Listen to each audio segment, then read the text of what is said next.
शैतान भी आवाज दे रहा है और वक्त का इमाम भी आवाज दे रहा है। आवाजें दोनों आ रही है। आपके पास एक डिवाइस है और आप उस डिवाइस में वो आवाजें जो इस हवा में है वो सुनना चाहते हैं। उस डिवाइस के अंदर एक ऐसा ट्रांसमीटर है कि जो इन आवाजों को कैच करके आपको सुना सकता है, लेकिन उस डिवाइस को आप हाथ में पकड़ेंगे तो वो कैच नहीं करेगा। आपने उसकी फ्रीक्वेंसी को सेट करना है। जैसे जैसे आप सेट करेंगे तो जैसे ही उसकी फ्रीक्वेंसी उसके साथ मिलेगी, आवाज आपको क्लियर सुनाई देनी शुरू होगी। सही बात है। क्या इमाम की आवाज आ रही है, हमारी फ्रीक्वेंसी सेट नहीं है।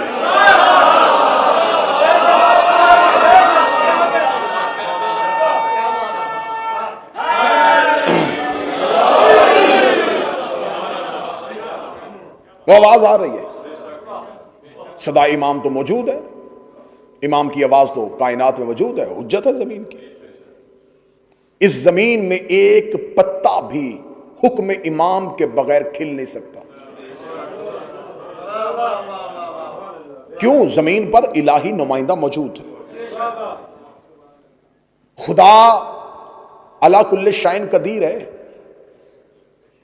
लेकिन इख्तियार उसने इमाम के हाथ में दिया हुआ है। निजाम कायनात को इमाम चला रहा है। जिस बंदे को आले मोहम्मद के इख्तियारात तस्लीम नहीं होते, वो बंदा इस बात को मानता है कि सूरज की जंजीरें फरिश्ते के हाथ में। क्या बात है। अगर अल्लाह ने फरिश्ते को सूरज उभारने का इख्तियार दिया हुआ है, तो जिनके दरवाजे पे फरिश्ता आता हो,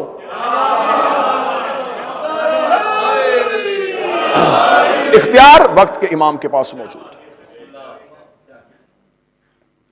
और वो जमीन पर अल्लाह का नुमाइंदा है।